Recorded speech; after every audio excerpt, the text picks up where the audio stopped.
तो चलिए एक तरह से कह सकते हैं कि भारत के लिए एक ऐतिहासिक मौका है। नक्सलवाद को लेकर जो दावे किए जा रहे हैं उसको लेकर आज देश के केंद्रीय गृह मंत्री अमित शाह संबोधित करें। सीधा लाइव प्रसारण आपको लोकसभा से दिखा रहे हैं संसद टीवी से।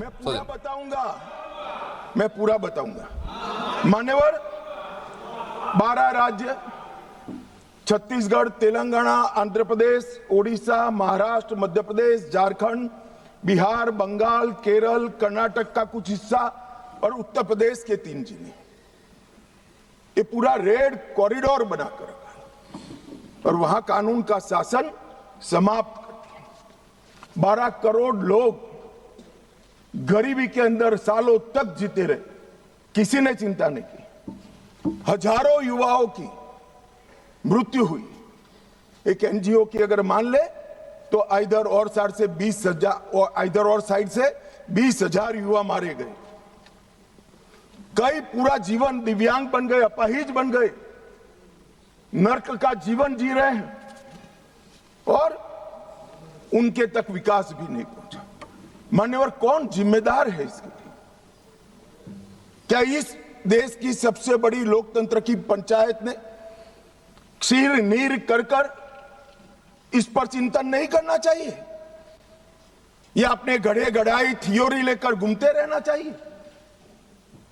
मैं बाद में बताता हूं कि नक्सलवाद का मूल कारण विकास की डिमांड नहीं है, एक आइडियोलॉजी है। जिस आइडियोलॉजी को अपने राष्ट्रपति पद का चुनाव जीतने के लिए 1970 से इंदिरा जी ने स्वीकार कर लिया, ये वामपंथी विचारधारा के कारण नक्सलवाद फैला है।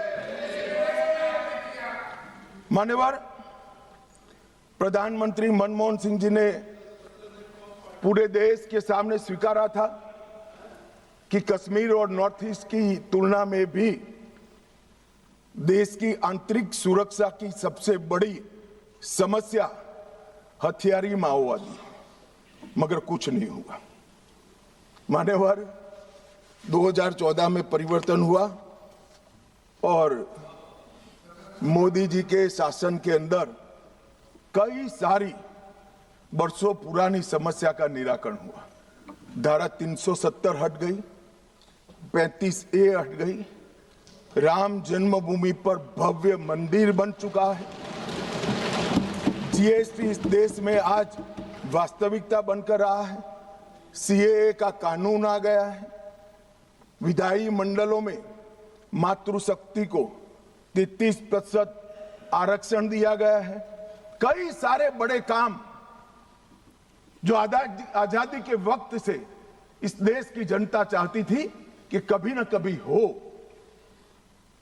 वो सारे काम नरेंद्र मोदी जी के 12 साल में हुए और अब ये नक्सलवाद से मुक्त भारत की रचना भी नरेंद्र मोदी जी के शासन के अंदर ही हो रही है। ये 12 साल एक प्रकार के देश के लिए बहुत शुभंकर साबित हुए। देश को गरीबी से मुक्ति दिलाने के लिए, देश के युवाओं के लिए नई शिक्षा पद्धति लाने के लिए, देश की आंतरिक और बाह्य सुरक्षा को सुनिश्चित करने के लिए, इस देश के मूलों से न जुड़ी हुई पॉलिसियों को दरकिनार करने के लिए ये 12 साल में बहुत कुछ हुआ है। मगर मैं मानता हूं, अगर कोई पॉलिटिकल साइंस का विद्यार्थी इसका रेटिंग करना चाहेगा कि ये सारी चीजों से सबसे बड़ा फायदा किस फैसले और किस सिद्धि से हुआ है, तो निसंकोच वो पॉलिटिकल साइंस का विद्यार्थी नक्सल मुक्त भारत को नंबर 1 पर रखने से जरा भी नहीं। मान्यवर, ये जो बड़ी घटना देश में आकार लेने जा रही है, उसका पूरा श्रेय, उसका पूरा यश हमारे सीएपीएफ के जवान, विशेषकर कोबरा और सीआरपीएफ के जवान, राज्य सरकारों की पुलिस, विशेषकर छत्तीसगढ़ राज्य पुलिस और डीआरजी के हमारे जवान और वहां के स्थानीय आदिवासी बासिंदों को जाता है। अगर उनका सहयोग ना होता तो दुनिया में कई रिकॉर्ड है, बड़े बड़े तानाशाह जब जनता साथ नहीं देती है तो डूम हिलाकर भागे हैं।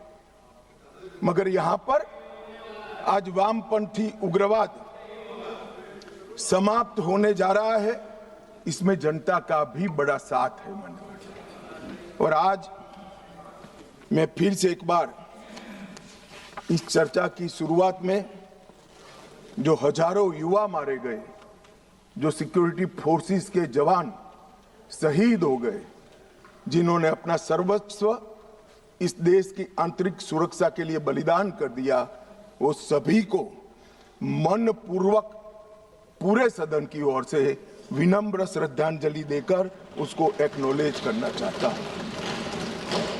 मान्यवर, जो विचारधारा है इसका विकास से कोई लेन देन नहीं, विकास के मांग से भी कोई लेन देन नहीं।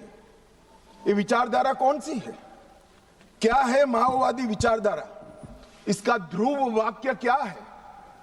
जब हम आजाद हुए हमने कहा सत्यमेव जयते, सत्य का हमेशा विजय हो, विजय होता है। इनका ध्रुव वाक्य क्या है? कि सत्ता बंदूक की नली से निकलती है, ये इनका ध्रुव वाक्य है। और वहां सत्ता शब्द का बहुत महत्वपूर्ण स्थान है। ये विकास के लिए नहीं है, अपने आइडियोलॉजी के अस्तित्व के लिए है, अपने आइडियोलॉजी के विचार विजय के लिए है। और आइडियोलॉजी को भोले भाले आदिवासियों में स्प्रेड कर कर सत्ता हासिल करने के लिए। यहां कोई विकास की बात नहीं है, इनका लोकतंत्र पर कोई विश्वास नहीं है। यहां ढेर सारे लोग, मैं नाम देना नहीं चाहता, मैं सुन रहा था 3 घंटे से कह रहे कि अन्याय है तो अन्याय के खिलाफ लड़ रहे हैं। भाई, लड़ने का तरीका क्या है? हम अंग्रेजों के शासन में नहीं रह रहे हैं। कुछ लोगों ने भगत सिंह जी और बिरसा मुंडा से कंपैरिजन कर दिया। क्या हिमाकत कर रहे हैं? शहीद भगत सिंह और बिरसा मुंडा, भगवान बिरसा मुंडा जो अंग्रेजों के सामने लड़े, वो संविधान तोड़कर हाथ में हथियार लेकर निर्दोषों की हत्या करने वालों लोगों के साथ आप इसका कंपैरिजन कर रहे हैं? मान्यवर, राजनीतिक स्वार्थ से ऐसे विषयों में ऊपर उठ जाना चाहिए। यही विचारधारा कहती है दीर्घकालीन युद्ध ही हमारी विचारधारा को फैला सकता है। उनको अपनों का भी खून बहाने से कोई परहेज नहीं। और उनके आदर्श देखिए साहब, 10,000 साल के हमारे उपलब्ध इतिहास में कितने आइडियल आदर्श पुरुष, स्त्री, युवा हुए, एक बहुत बड़ा लिस्ट बन सकता है। इन्होंने तिलका मांझी को अपना आइडियल नहीं समझा, भगवान बिरसा मुंडा, भगत सिंह जी या सुभाष बाबू को अपना आइडियल नहीं समझा। इन्होंने आदर्श किसको कहा? माओ को कहा, चीन का। ये आदर्श तय करने में भी फॉरेन से इंपोर्ट करते हैं। मान्यवर, बस्तर का सिलेक्शन क्यों हुआ? एक कार्यक्रम था भारत मंडपम में, बस्तर क्षेत्र से जो अच्छी शिक्षा दीक्षा प्राप्त करे थे ऐसे युवाओं के साथ मेरा इंटरेक्शन था। तो मेरे नाश्ते के टेबल पर एक बच्ची बैठी थी। उसने कहा कि साहब, आप बता सकते हैं कि माओवादियों ने, नक्सलाइटों ने हमारे बस्तर को ही क्यों चुना?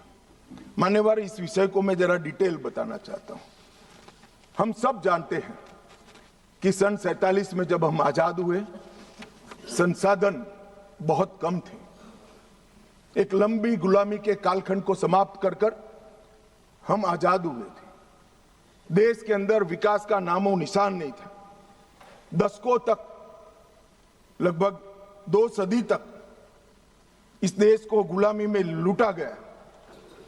जब नया राज्य बना तो राज्य की पहुंच कुछ क्षेत्रों में सीमित रहेगी, थी ही नहीं, बढ़ानी थी।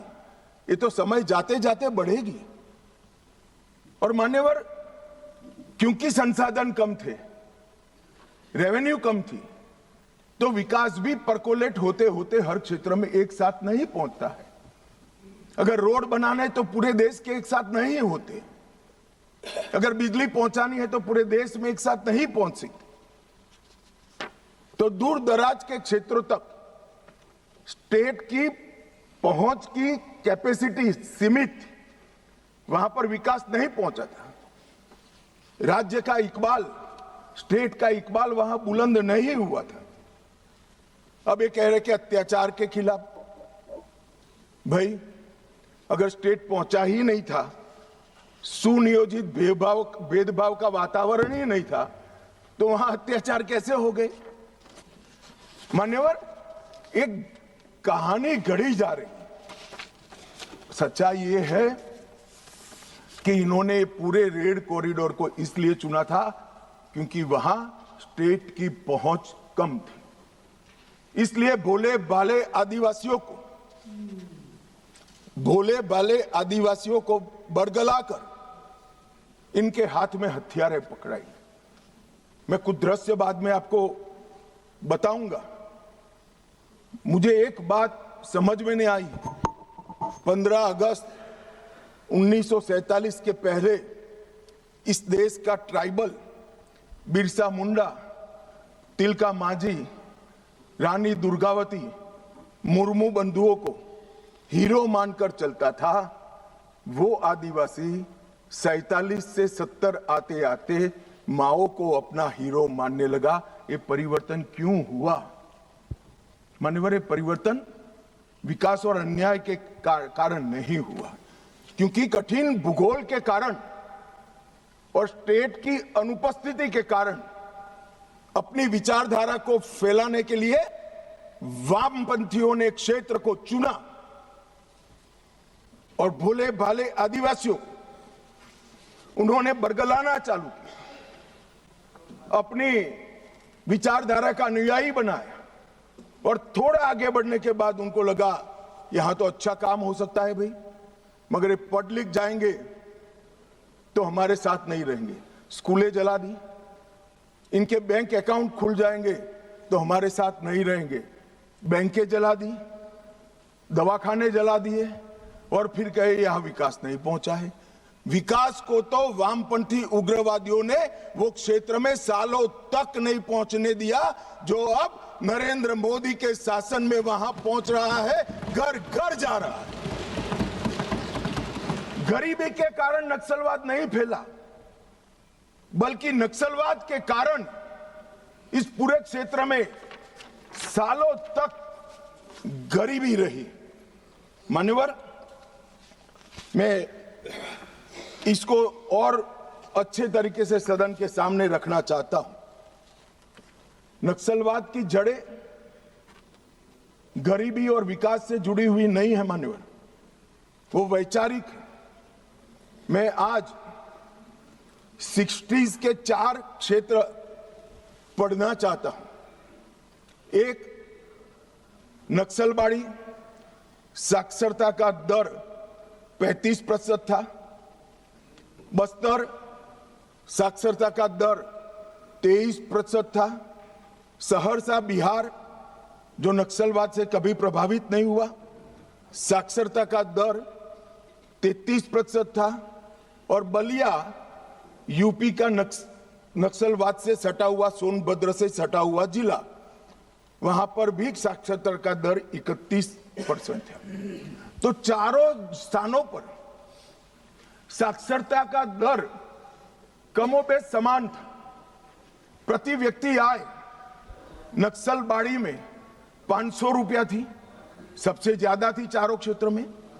बस्तर में 190 रुपया थी, सहरसा में 299 रुपया थी और बलिया में 374 रुपया थी।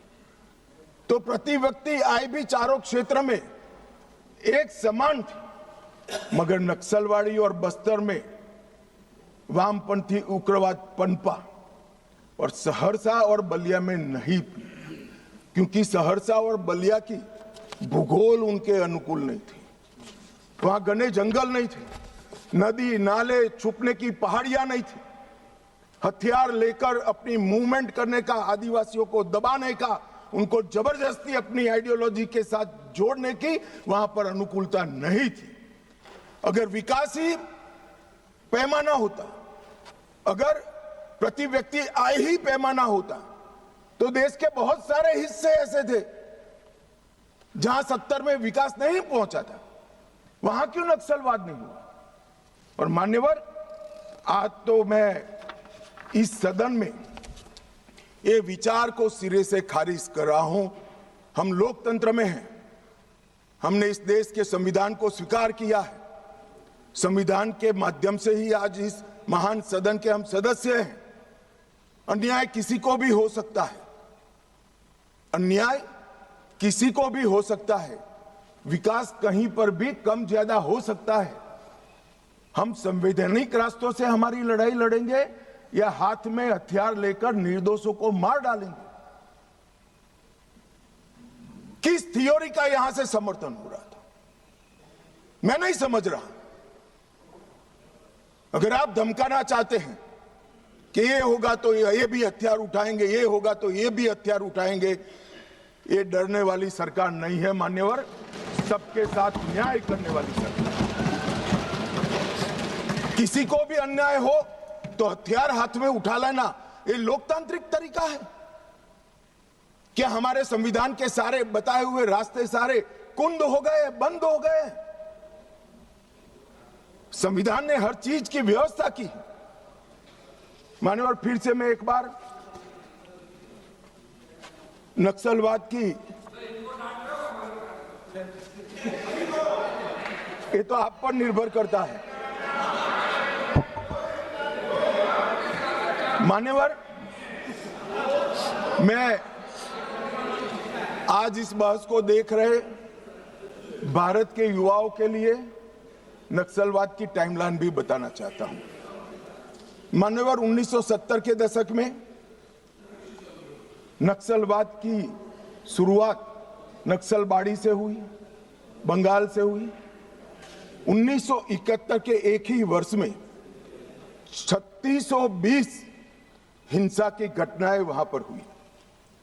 80 का दशक आते आते पीपल्स वॉर ग्रुप बन गया और फिर ये महाराष्ट्र, मध्य प्रदेश, ओडिशा, मध्य प्रदेश जब मैं बोलता हूं तो पुराना मध्य प्रदेश, छत्तीसगढ़ और मध्य प्रदेश, ये 3 राज्यों में फैले।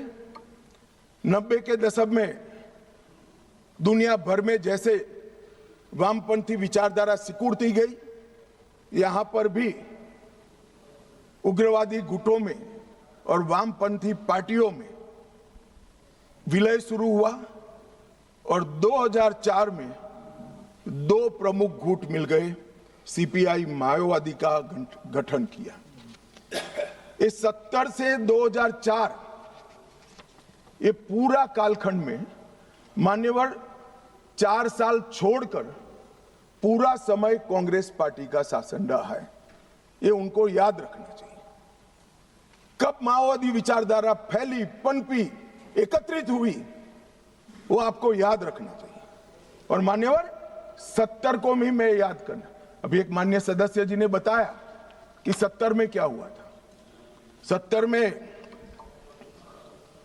एक नारा लगा था, आत्मा की आवाज पर मतदान का, अंतरात्मा की आवाज पर इंदिरा जी ने लगाया और संजीव रेड्डी के खिलाफ अपना एक प्रत्याशी उतारा। उस वक्त आधार तराश रहे माओवादी पार्टियों ने इंदिरा जी को समर्थन किया और अपने पार्टी में अपना वर्चस्व प्रस्थापित करने के लिए श्रीमती गांधी ने लपक लिया वो समर्थन को और 70 से लेकर जब तक 77 तक 80 तक इंदिरा जी वापिस नहीं आई, वो माओवादी विचारधारा की गिरफ्त में रही। और मान्यवर, यही समय है जब नक्सलबाड़ी से शुरू हुआ ये आंदोलन 12 राज्यों में फैल गए, देश के 17% भूभाग में फैल गए और 10% से ज्यादा आबादी में पहुंच गए। मान्यवर, कई सिक्योरिटी एक्सपर्ट ऐसा कहते थे कि सत्ता के समर्थन के बगैर किसी भी हथियारी मूवमेंट का देश के दिल में बीचों बीच तिरुपति से लेकर पशुपतिनाथ तक ये रेड कॉरिडोर संभव ही नहीं। अभी पूछ रहे थे राजकुमार कि कहां से हथियार आए। मैं उनको बताना चाहता हूं, जो हथियार पकड़े गए हैं उसमें से 92% हथियार पुलिस के लूटे हुए हथियार हैं। थाने लूट लिए, गोलियां लूट ली और उसका उपयोग निर्दोष जवानों को, बच्चों को, कृषकों को मारने के लिए किया है। मान्यवर, ये एक भ्रांति के तरह वामपंथी विचारधारा ने इसको प्रोपेगेंडा के माध्यम से फैला है, अपनी विचारधारा को टिकाने के लिए फैला है कि अन्याय से बचने के लिए हथियार हाथ में उठाए।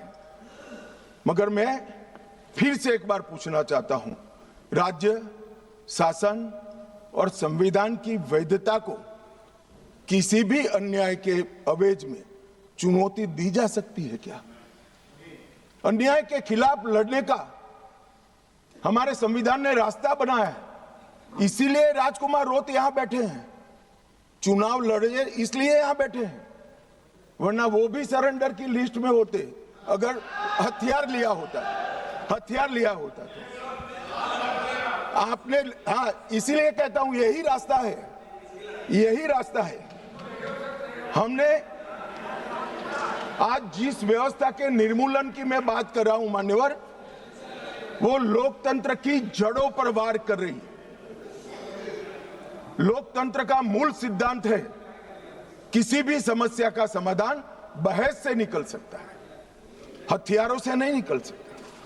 और मान्यवर, इन्होंने इस देश में वैक्यूम खड़ा करने का प्रयास किया, स्टेट का वैक्यूम, सारी व्यवस्थाएं नष्ट कर गवर्नेंस का वैक्यूम, संविधान पर से श्रद्धा खत्म कर संविधान का वैक्यूम और पुलिस थानों को जलाकर सिक्योरिटी का वैक्यूम खड़ा करने का प्रयास किया है।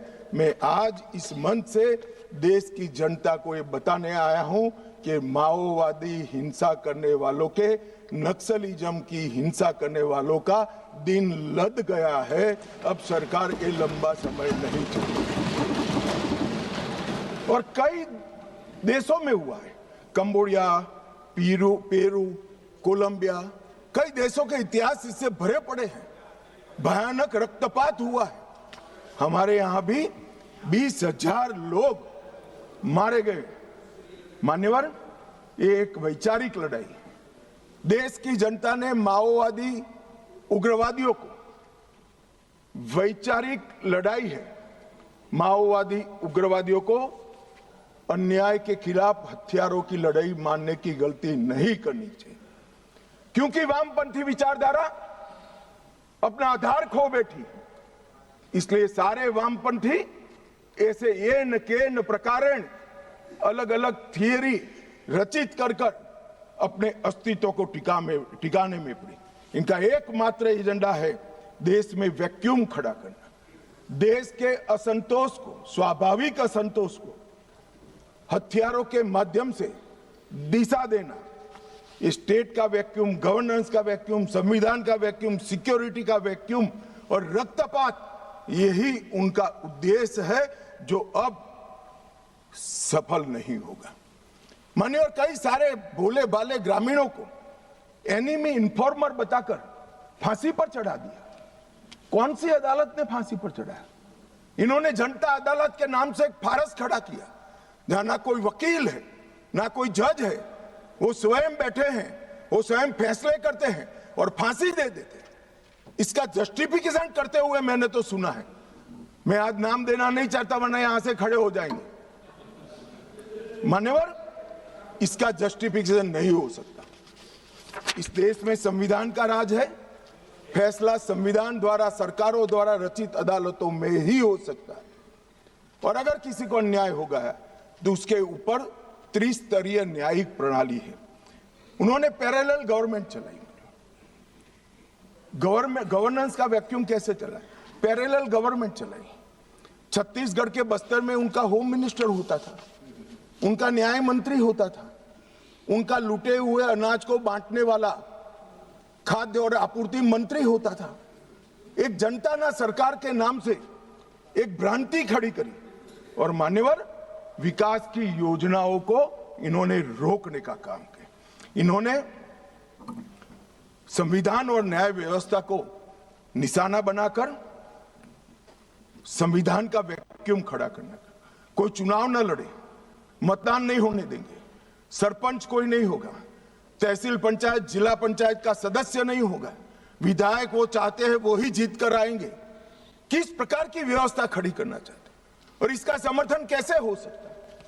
अब कह रहे हैं बातचीत करो, जो कह रहे हैं उनको मैं बताना चाहता हूं, मैं 50 बार कह चुका हूं सार्वजनिक मंचों पर, बस्तर में जाकर, बस्तर के हर तहसील में जाकर कह चुका हूं, हथियार डाल दीजिए, सरकार आपके पूरे पुनर्वसन की व्यवस्था करेगी, मगर हथियार नहीं डालेंगे। मान्यवर, हमारी सरकार का पॉलिसी है, चर्चा उसी से होती है जो हथियार डालता है, जो गोली चलाता है उसको जवाब गोली से ही दिया जाता है। ये हमारी सरकार का पॉलिसी, हथियार डाल दो। मैं आगे बताता हूं कितने लोगों ने डाल दिए और अब पुनर्वसन कर रहे हैं। और मान्यवर, इसका नतीजा ये आया कि 70 से 26 तक यहां ये चलता रहा।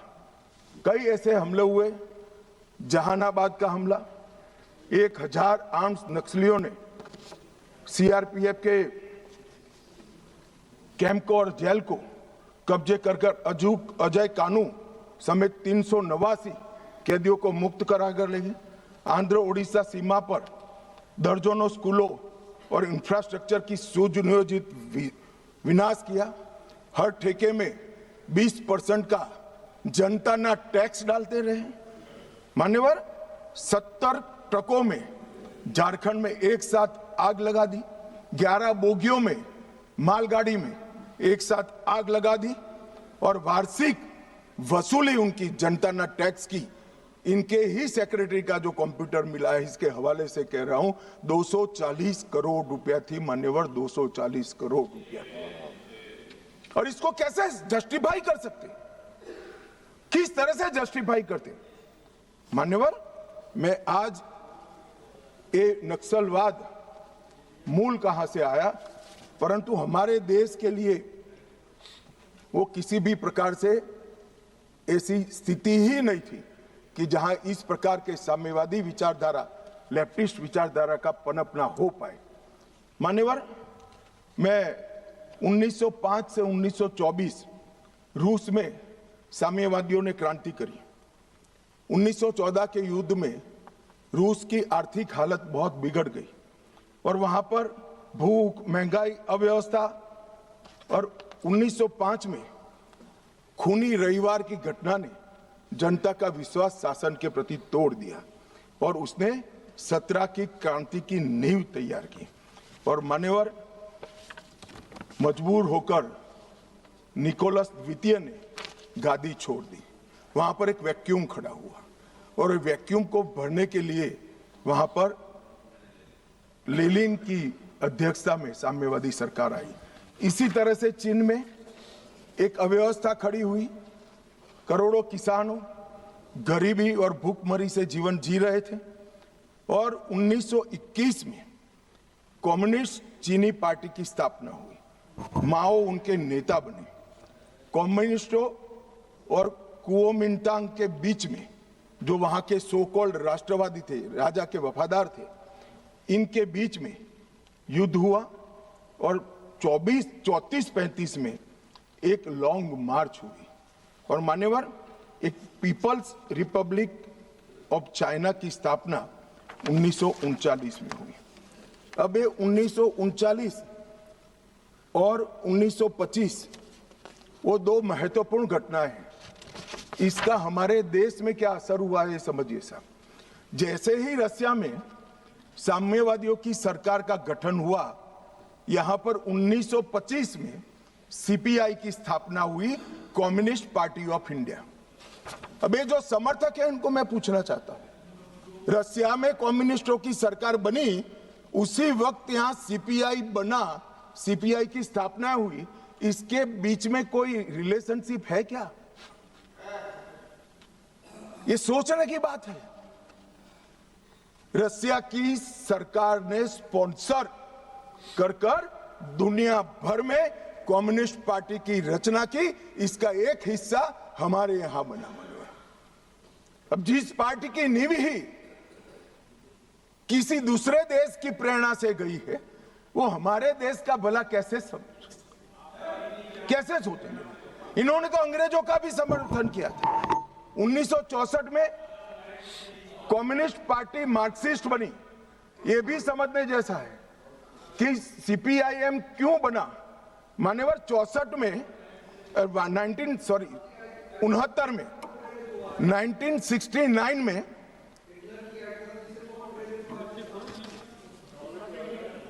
हो गया, बोलू यार, मुझे उकसाओ मत, आज मैं तय कर आया हूं, पूरी बात बताऊंगा।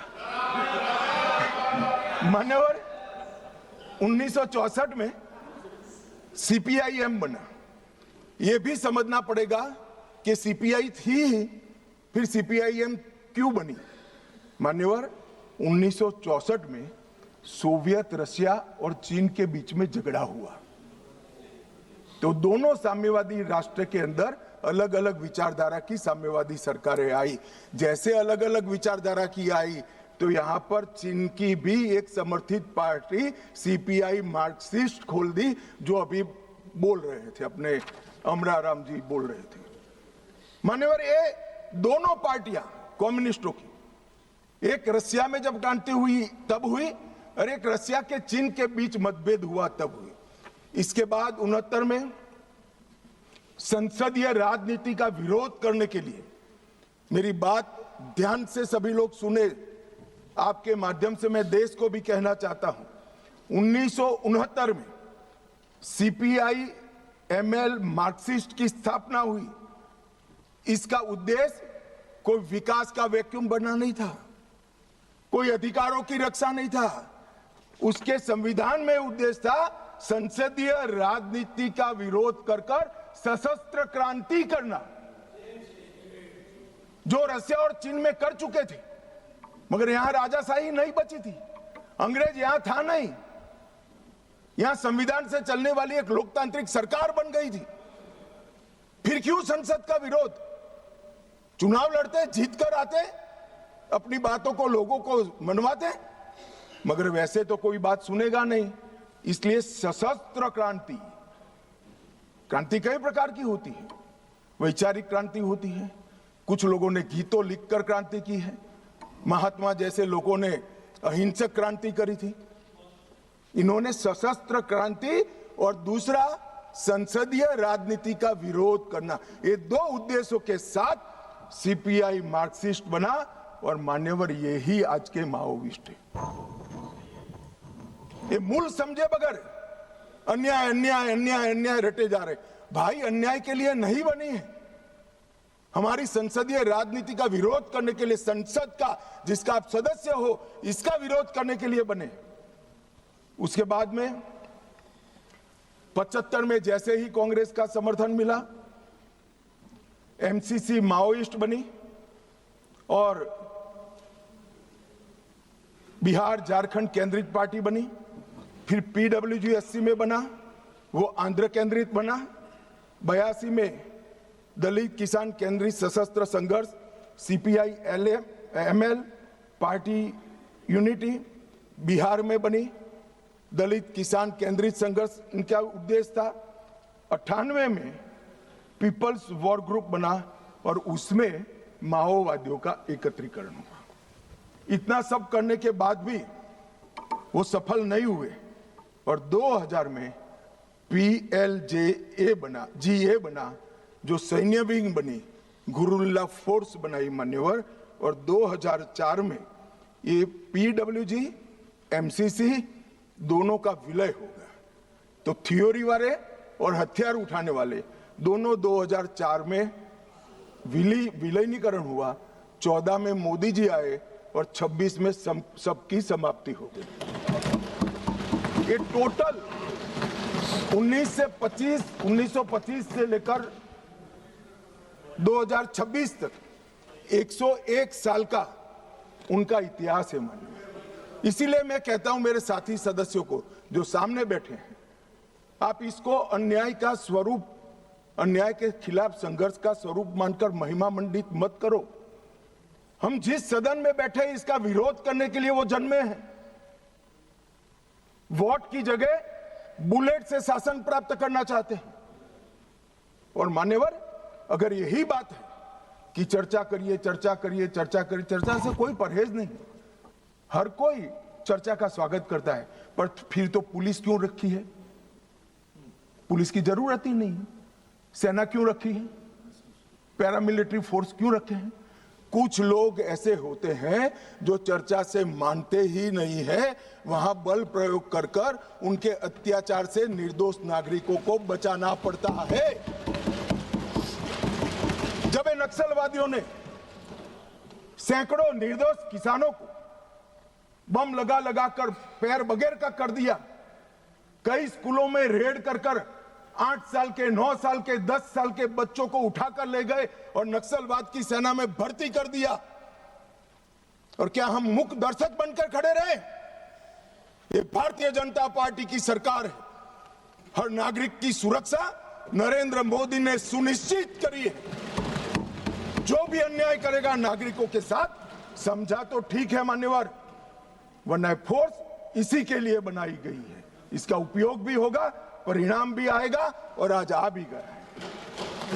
मान्यवर, मैं जो इनके समर्थन में, जिनको पॉपुलर लैंग्वेज में अर्बन नक्सल कहते हैं, वो बुद्धिजीवी भाइयों को सवाल करना चाहता हूं। मैंने 6 दिन से लगभग 2000 आर्टिकल निकाले, सारे बुद्धिजीवी भाइयों ने लिखे हुए। मेरे पास इसका पूरा जिस्ट भी है। ये सभी आर्टिकलों में, सभी आर्टिकल हथियार उठाकर घूमने वाले माओवादियों के साथ चर्चा करो, वो न्याय के लिए लड़ रहे हैं, उनको मारना नहीं चाहिए, इनके प्रति सिंपैथी होनी चाहिए, सरकार विकास जल्दी करे, इस प्रकार के। एक भी आर्टिकल जो 8 साल का अबूझ बच्चे को उठा ले जाकर हाथ में हथियार पकड़ा दिए, इसकी मां के लिए नहीं है मान्यवर। एक भी आर्टिकल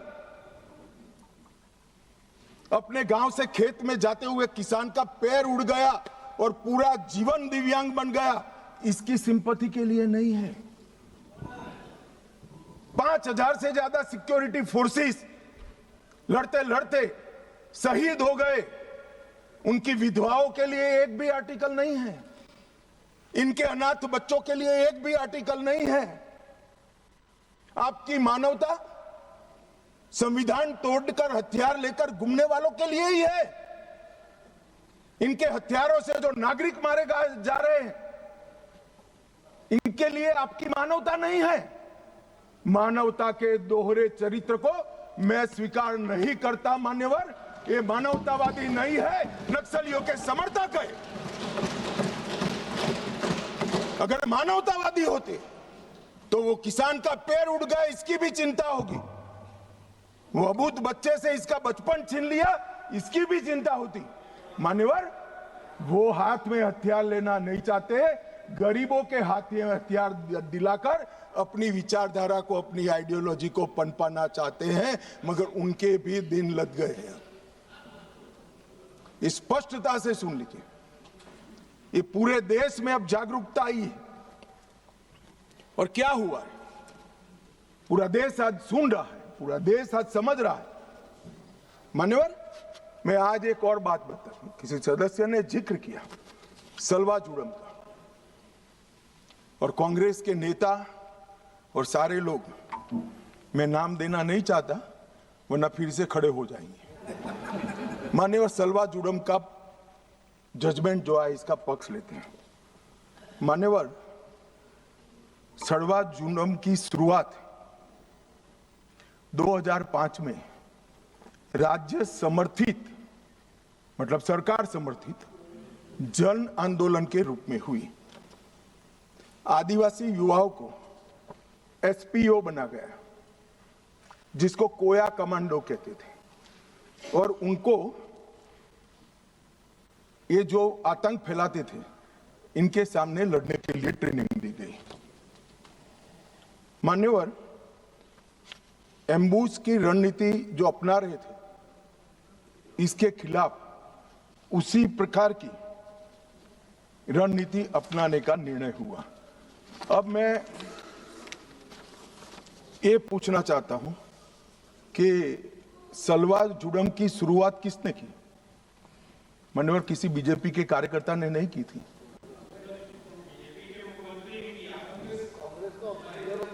श्रीमान कर्मा ने किया था, जिनको नक्सलियों ने मौत के घाट उतार दिया, और वो कांग्रेस के नेता थे। मान्यवर 5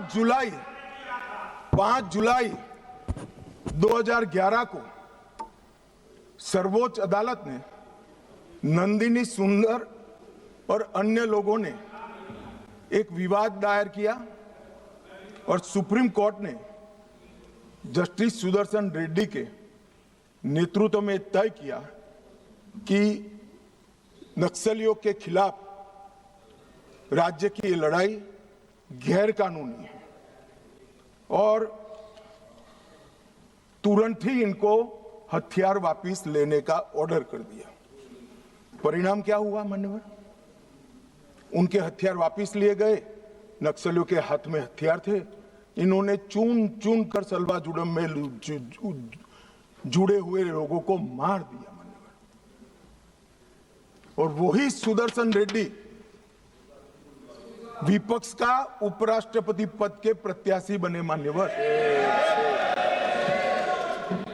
कांग्रेस पार्टी जो कह रही ना हमारा क्या लेन देन है, ये लेन देन है। जो देश की कानून और व्यवस्था में मानता है वो सुदर्शन रेड्डी को कभी अपना प्रत्याशी नहीं बनाना चाहिए। मान्यवर हमारे यहां न्यायतंत्र की व्यवस्था है। जो जज बनता है उसको तटस्थ माना जाता रहे, ये हमारे न्यायतंत्र की आत्मा है। मगर कोई व्यक्ति जज बनकर अपनी व्यक्तिगत आइडियोलॉजी का उपयोग कर कर संवैधानिक कपड़े पहनाकर अपनी आइडियोलॉजी को ऑर्डर में कन्वर्ट कर कर हजारों बेगुनाह आदिवासियों की जान जाए ऐसा फैसला देता है, तो मैं ये जजमेंट की घोर निंदा करता हूं। और मैं उन लोगों की भी निंदा करता हूं जिन्होंने उनको वोट दिए, प्रत्याशी बनाए। मान्यवर आइडियोलॉजी जनता के भले के ऊपर नहीं हो सकती।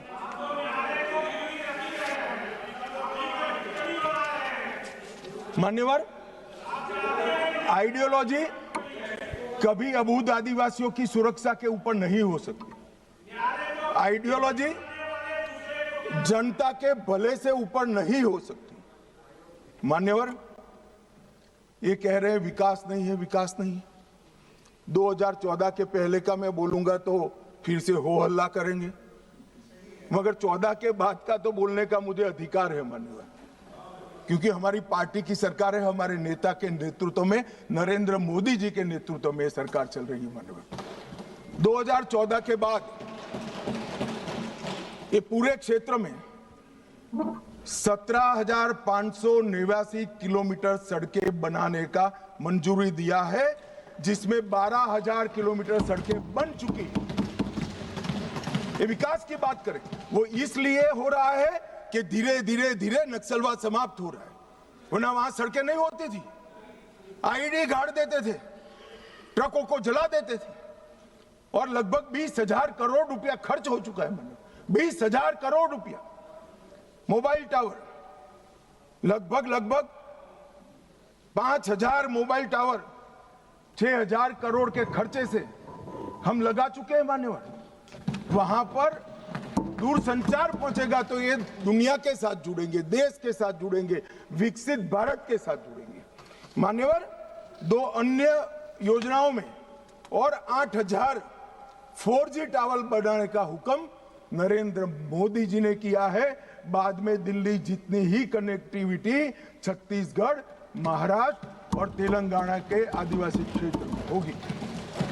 मान्यवर, 1804 बैंक शाखाएं 12 साल में खुली, 1321 एटीएम खुले हैं, 37,850 बैंकिंग कॉरेस्पोंडेंस बनाए गए और 6025 डाकघर खुले।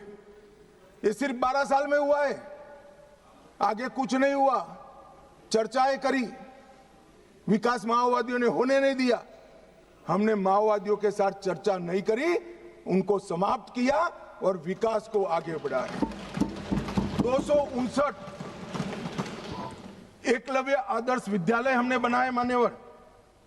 इसके साथ साथ 46 ITI, 49 SDC sickle development centre बनाए, 16 कौशल विकास केंद्र बनाए और लगभग इस सब में 800 करोड़ रुपया का और खर्चा ये 12 साल में हमने किया है। जगदलपुर छत्तीसगढ़ में जहां CSC PSC नहीं थे, वहां पर 240 बिस्तरों का सुपर स्पेशलिटी अस्पताल हमने बनाया। सिविक प्रोग्राम में 212 करोड़ के कार्य किए जो स्वास्थ्य शिविर और दवाओं के जुड़े हुए हैं और जनजातीय युवा एक्सचेंज के कार्यक्रम भी हमने बनाए। सिक्योरिटी के लिए, राज्यों की सहायता के लिए SRE लेकर आए, 10 साल में 3000 करोड़ दिया।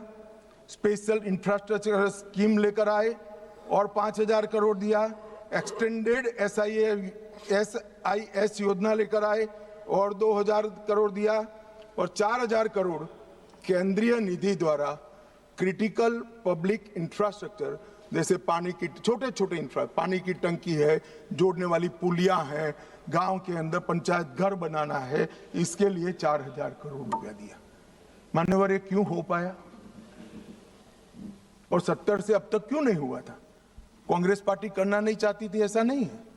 करने जाते थे वो धमाके कर मार देते थे। हमने धमाके करने वालों को समाप्त किया तो ये विकास अब हो रहा है और विकसित बस्तर की रचना मान्यवर हो रही है। मान्यवर, अब मैं आ रहा हूं हथियारी माओवादियों के खिलाफ जो हमारे पैरामिलिट्री फोर्सेस ने जो अभियान चलाया उस पर आ रहा हूं। 2014 के बाद क्या बदला मान्यवर? CAPF तो वही है, स्टेट पुलिस भी वही है। 2014 के बाद क्लियर पॉलिसी और स्ट्रांग पॉलिटिकल विल इस काम में जुड़ी। नरेंद्र मोदी जी ने यह स्पष्ट कर दिया, इस देश के किसी भी कोने में, चाहे कश्मीर हो, चाहे उत्तर पूर्व हो, चाहे वामपंथी उग्रवादी विस्तार हो, गैर कानूनी प्रवृत्ति नहीं चलेगी। इस पर कठोर हाथों से काम सेंटर और स्टेट के बीच में अलाइनमेंट हुआ। स्टेट की कैपेसिटी में गवर्नमेंट, गवर्नेंस और पुलिसिंग तीनों में हमने सुधार किया। CAPF और स्टेट पुलिस का समन्वय बढ़ाया। एक्शनेबल इंटेलिजेंस को नीचे तक परकोलेट करने की व्यवस्था की और जिम्मेदारियां भी स्पष्ट कर दी। मान्यवर, ऑल एजेंसी अप्रोच शुरू किया। सिर्फ हथियार नहीं, NIA, ED, इंटेलिजेंस एजेंसी, ये सभी नेटवर्क, फंडिंग और सपोर्ट सिस्टम, ये सभी पर हमने प्रहार किया। इफेक्टिव सरेंडर पॉलिसी लेकर आए, बाद में मैं आंकड़ा बताता हूं। डेवलपमेंट और गवर्नेंस में हमने कोई वैक्यूम नहीं छोड़ा और अब पहले जहां राज्य की उपस्थिति नहीं थी, स्टेट नहीं था, वहां आज राज्य की उपस्थिति है। और नक्सलवाद के हार का सबसे बड़ा कारण ये है कि राज्य अब हर गांव में पहुंच चुका है, वहां पंचायत बन चुकी है। मान्यवर, विकास के लिए हमने होल ऑफ गवर्नमेंट अप्रोच लिया और सुरक्षा नकेल कसने के लिए होल ऑफ एजेंसी अप्रोच लिया। मान्यवर, तीन चीजें आज मैं देश के सामने, तीन तिथियां जरूर बताना चाहता हूं। 20 अगस्त, 24 अगस्त 2024, 20 अगस्त 2019 और कल 31 मार्च 2026। 20 अगस्त को गृह मंत्रालय में एक मीटिंग हुई और जो पूरा मोदी जी ने विकास का काम तो पहले से ही चालू कर दिया। ये पूरा पुलिस कोऑर्डिनेशन का काम, मॉडर्नाइजेशन का काम, रिटायर्ड नक्सलियों को पुलिस फोर्स में लेने का काम, इनके कोऑर्डिनेशन का काम, खुफिया एजेंसी के साथ, ये सब 20 अगस्त को डिजाइन करेंगे। तो फिर इतनी देर क्यों लगी? बैठ जाओ। मैं बताता हूं पैसा का भी। मान्यवर, देर क्यों लगी? क्योंकि बीच में छत्तीसगढ़ में कांग्रेस की सरकार थी। मैं आज रिकॉर्ड पर ये कहना चाहता हूं, मान्यवर, बिहार 24 के पहले नक्सल मुक्त हो चुका था। महाराष्ट्र एक तहसील छोड़कर 24 के पहले नक्सल मुक्त हो। ओडिशा 24 के पहले नक्सल मुक्त हो चुका था। झारखंड एक जिला छोड़कर 24 के पहले नक्सल मुक्त हो चुका था। सिर्फ छत्तीसगढ़ नहीं हुआ था, क्योंकि वहां कांग्रेस की सरकार थी। मुझे कहने में कोई संकोच नहीं है, क्योंकि सत्य बोलते हुए कहीं पर कोई भी स्थान का विचार नहीं करना चाहिए। सत्य बोलने के लिए ही होता है। छत्तीसगढ़ कांग्रेस की सरकार ने नक्सलवादियों को बचा कर रखा था। और मान्यवर, यहां दूसरी तारीख आती है 24 अगस्त 2024। 2024 की शुरुआत में हाँ एलिगेशन ही है, एलिगेशन है, हाँ एलिगेशन, समर्थन करना है। एक मान्यवर, मैं किसी व्यक्ति के सामने नहीं कर रहा हूं, मुझे रूल्स न समझाएं। और व्यक्ति के सामने करना है तो भूपेश बागल को पूछो, प्रूफ रजू करूं क्या यहां पर? हाँ बोले तो बोलो, वरना फंस जाओगे। मान्यवर, जनवरी 2024 में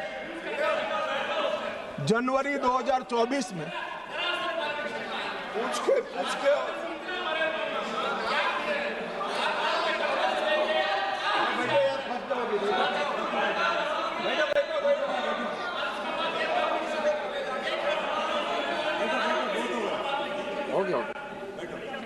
मान्यवर, 2024 में छत्तीसगढ़ में सरकार बदली। उसके दूसरे ही महीने मैं वहां गया था।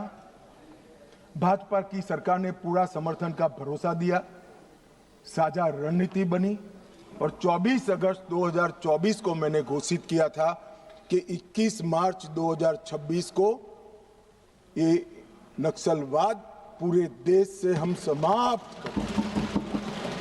और उसके बाद जो हुआ वो मैं बताना चाहता हूं। मान्यवर, सुरक्षा घेरे में हमने बढ़ोतरी करी। मोदी जी के 11 साल में 596 फोर्टिफाइड पुलिस स्टेशन बने। नक्सल प्रभावित जिले जो 14 में 126 थे, आज सिर्फ 2 बचे। मोस्ट इफेक्टेड जिले 2014 में 35 थे, आज 0 है। नक्सल घटनाएं दर्ज करने वाले पुलिस स्टेशन जो 350 थे, आज 7 है। कैंप पिछले 6 साल में 406 नए सीएपीएफ के कैंप बनाए, 68 नाइट लैंडिंग हेलीपैड बनाए, 400 बुलेट प्रूफ ब्लास्ट प्रूफ गाड़ियां हमारे जवानों को दी गई, 5 अस्पताल हमारे जवानों के लिए बनाए गए और कम्युनिकेशन की सारी व्यवस्था चुस्त दुरुस्त कर दी गई। मान्यवर, परिणाम क्या हुआ? यहां बहुत सारे सांसदों ने कहा कि मारना नहीं चाहिए, वार्ता करनी चाहिए।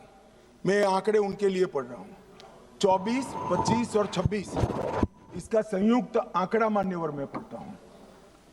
मारे गए नक्सली 3 साल के अंदर 26 के अब तक मार्च तक 706 नक्सली मुठभेड़ में मारे गए। गिरफ्तार कितने हुए मान्यवर? 2218 गिरफ्तार हुए। उनको पकड़कर हमने जेलों में डाला है, अदालतों की शरण में ले गए और आत्मसमर्पण कितना किया? 4839 लोगों ने आत्मसमर्पण किया। और आप हमें संवाद की बात कर रहे हो? 4839 सरेंडर हुए, 2218 जेल में गए हैं और सिर्फ 706 जो सरेंडर होने नहीं देते थे, इनको बैन में रखा था, उनको पुलिस ने मुठभेड़ में मार गिराया। और मैं कहता हूं शासन का यही अप्रोच होना चाहिए, जो वार्ता करना चाहता है उसके साथ वार्ता करनी चाहिए, और जो हमारे जवानों पर, किसानों पर, आदिवासियों पर, बच्चों पर गोली चलाता है उसका जवाब गोली से देना चाहिए। यही शासन का रूल होता है, यही शासन का नियम होता है। मान्यवर, हमने संवाद, सुरक्षा और समन्वय तीनों का उपयोग किया है। नवीनतम टेक्नोलॉजी का उपयोग कर रहे हैं, सटीक निगरानी और ढेर सारे टेलीफोन बिलों का विश्लेषण करा है। Location tracking system, mobile phone की गतिविधियां, scientific call logs, social media analysis, forensic और तकनीकी संस्थानों की सहायता लेकर ये पूरे अभियान का हमारे गृह मंत्रालय ने नेतृत्व किया है।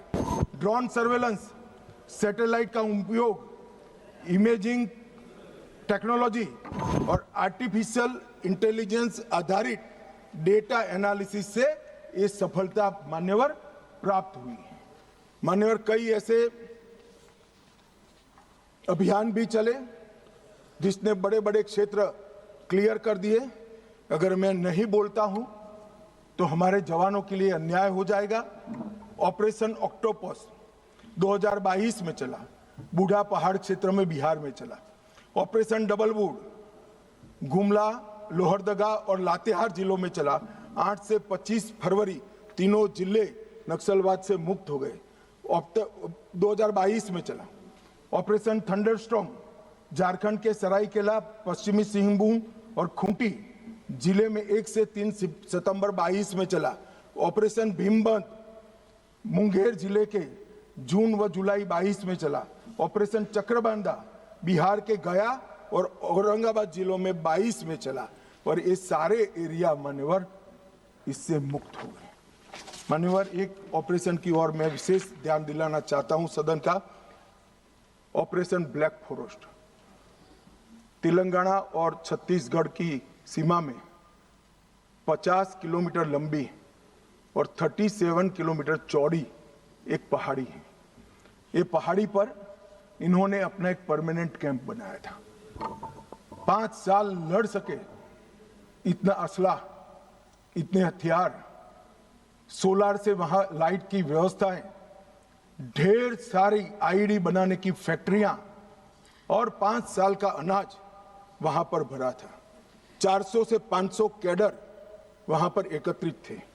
और मान्यवर, मैं आज बड़े संवेदनशीलता के साथ कहना चाहता हूं कि बहुत गर्मी थी मान्यवर। 45 डिग्री टेम्परेचर पहाड़ पर था। पत्थर 10 बजते बजते गर्म हो जाता था।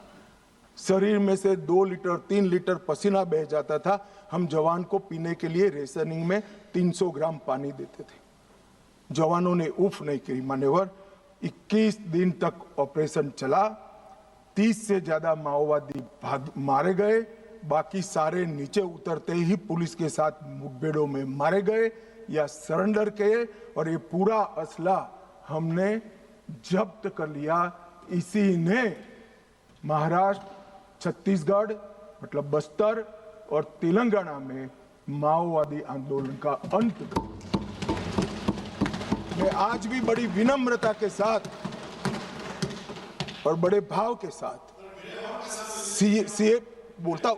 सुनिए ना, आगे सुनिए ना।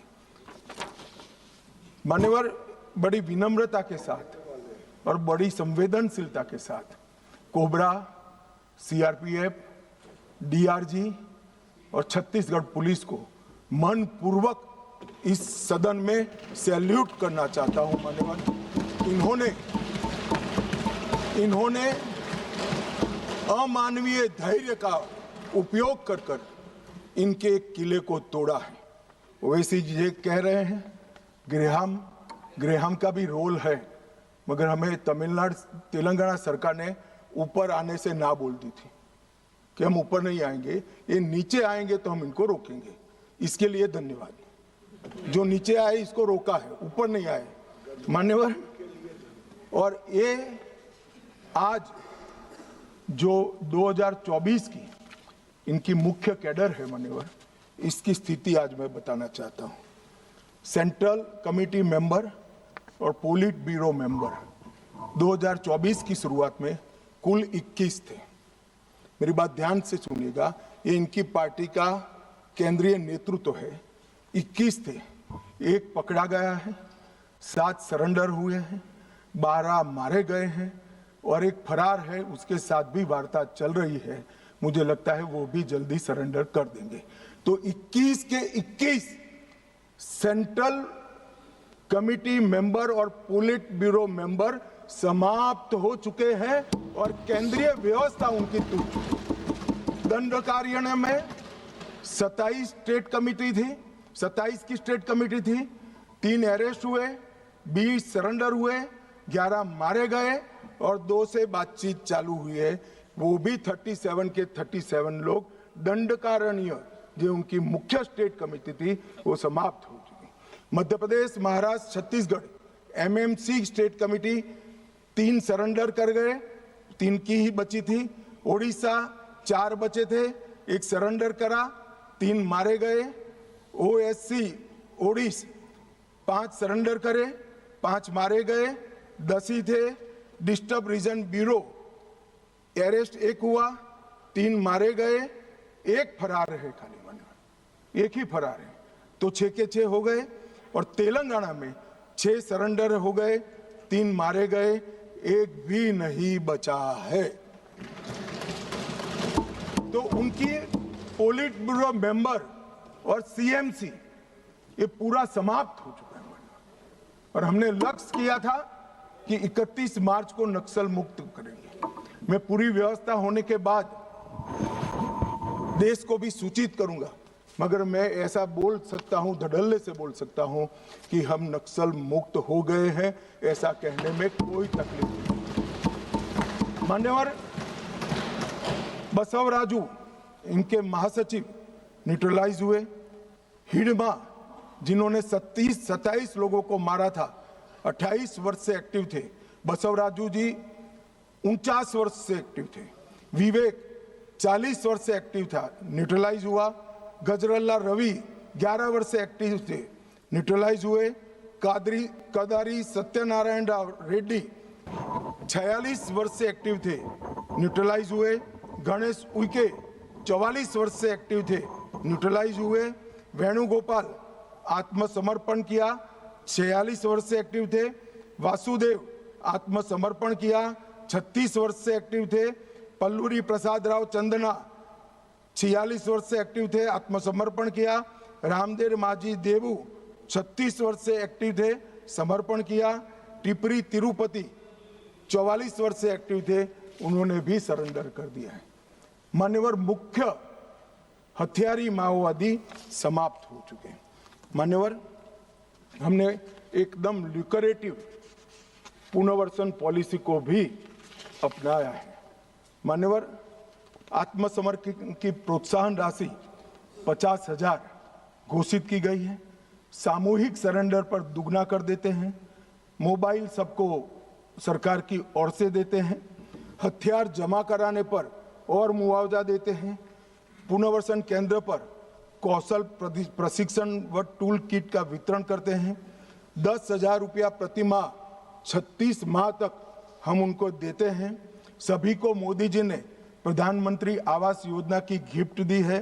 नक्सल मुक्त पंचायत होते ही गांव के विकास के लिए 1 करोड़ रुपया दिया जाता है। और मान्यवर, हमने कैंप लगाए सरेंडर के। मैं आज इस सदन को बड़े संवेदनशीलता के साथ बताना चाहता हूं, मैं गया हूं वो कैंपों में। मान्यवर, कई सारी स्वयंसेवी संस्थाएं वो कैंप में सालों तक हथियार लेकर घूमने वाले नक्सलियों को सामान्य मानवीय नागरिक बनाने का प्रयास करें। वहां जाते हैं साहब, आंख में आंसू हो जाए ऐसे दृश्य खड़े होते हैं। किसी नक्सली बच्ची को नेल पॉलिश देते हैं तो लगाते लगाते रो पड़ती है। इसके ट्यूटर उसको पूछते हैं, क्यों रो रही हो?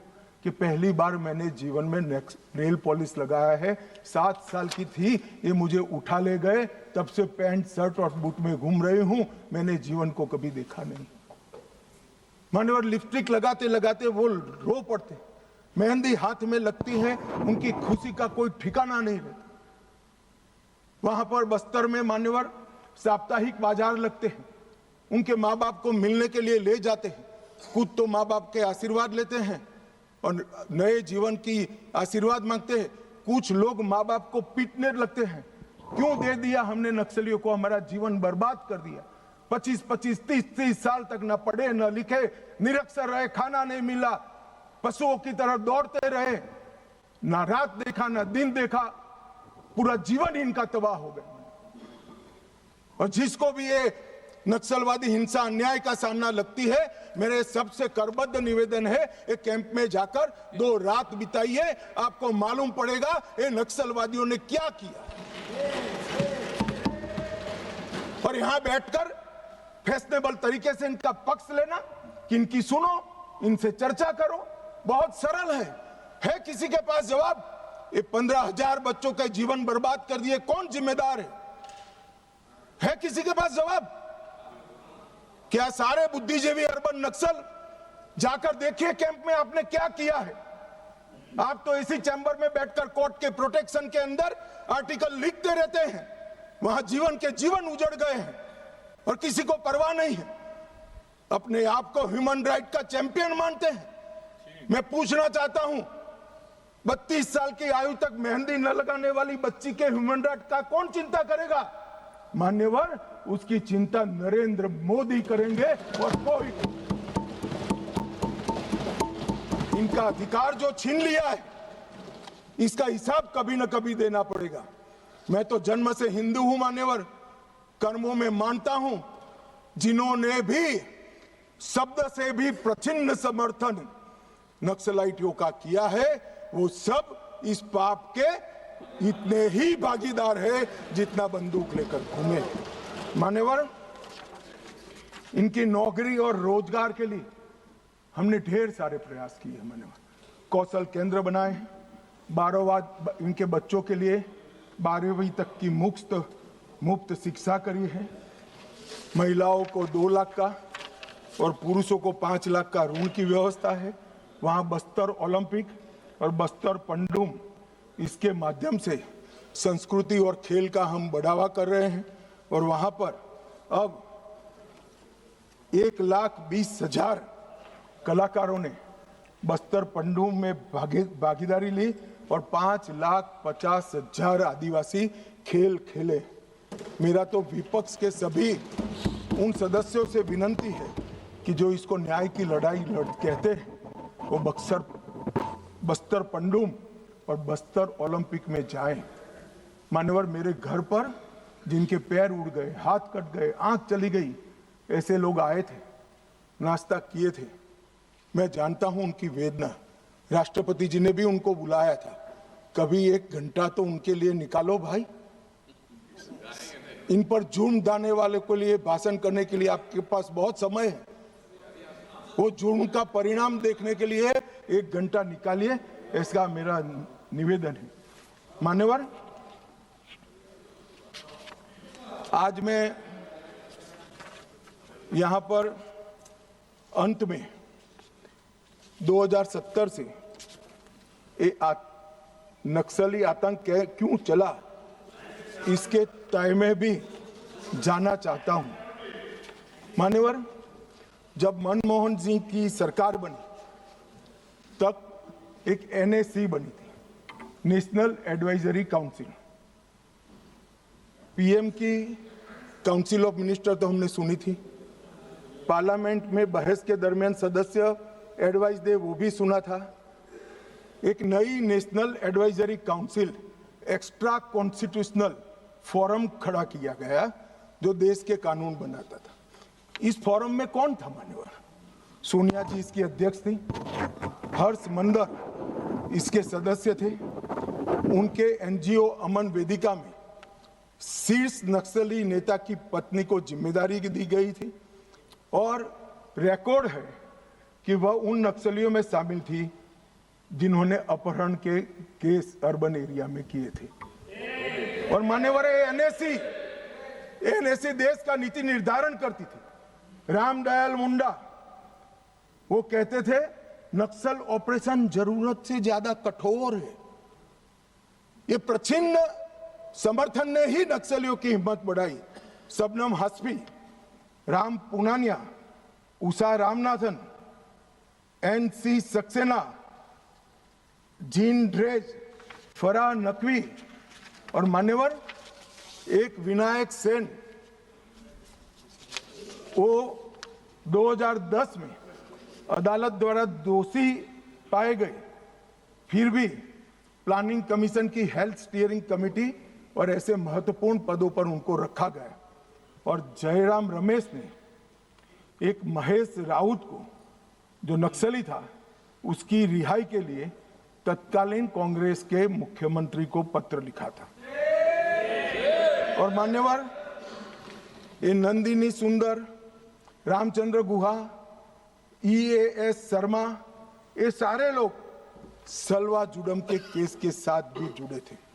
मान्यवर जब देश के सर्वोच्च सत्ता के केंद्र सरकार की एक एक्स्ट्रा कॉन्स्टिट्यूशनल अथॉरिटी जो पीएम के भी ऊपर थी, इसके सदस्य अगर नक्सलवाद के समर्थक हो तो आप मुझे बताइए मान्यवर किस तरह से नक्सलियों का हौसला टूटेगा, कैसे टूटेगा?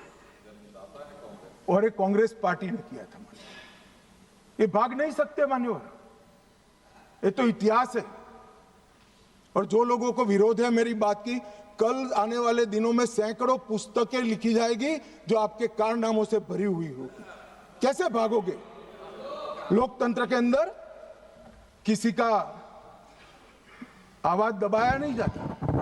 मान्यवर 2011 में मनमोहन सिंह जी ने prime minister rural development fellowship launch की।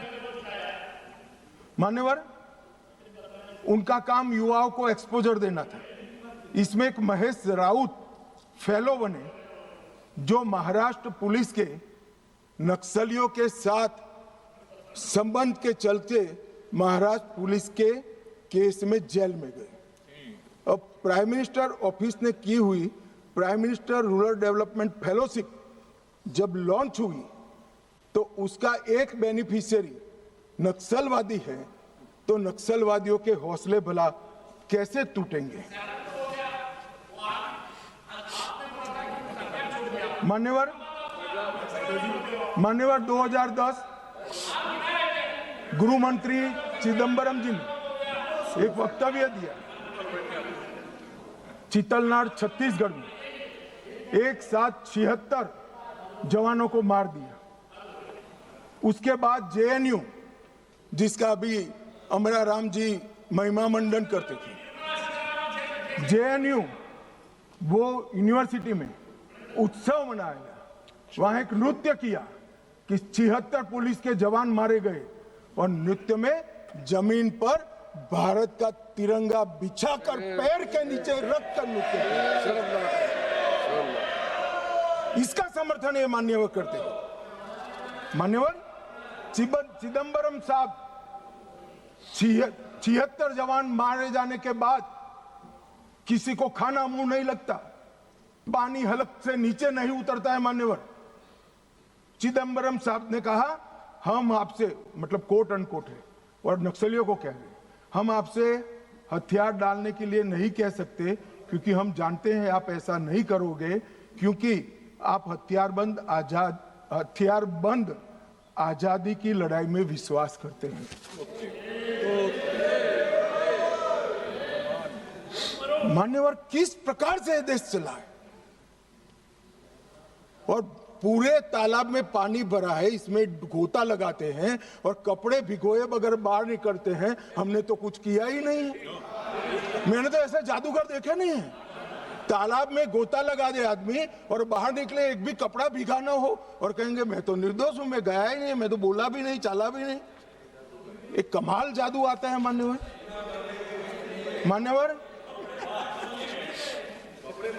मैं अब उनके नेता की बात करना चाहता हूं, राहुल गांधी जी की। राहुल गांधी जी अपने लंबे राजनीतिक करियर में कई बार नक्सलों और उनके हमदर्दों के साथ देखे गए। भारत जोड़ो यात्रा में कई नक्सल फ्रंटल संगठन हिस्सा लिए, इसका रिकॉर्ड है। 2010 में उड़ीसा में लाडो सिकोका के साथ मंच साझा किया। सिकोका ने उसी मंच से भड़काऊ भाषण दिया और राहुल गांधी को माला भी पहनाई।